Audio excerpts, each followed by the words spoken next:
I am Rajendra Mathur, heading the RSI Stone World Private Limited based at Gwalior, and we have the facility in Gwalior and Kota plant. I have been used the fusion machine earlier with the infrastructure of 10 fusion machines, 3-axis CNC machine, and the rotary 4-axis CNC machines. The machines are excellent. They have the very good technical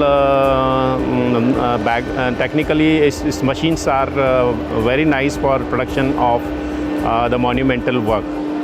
So I am also planning to install the fusion 3-axis, 4-axis and rotary 4-axis machines in my plant at Gwalior.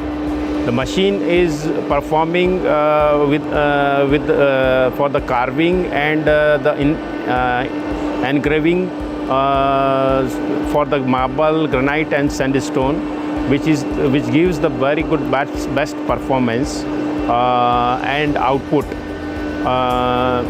for this purpose. So the machine is comparably is the most technically elaborated with the high technical performance and product.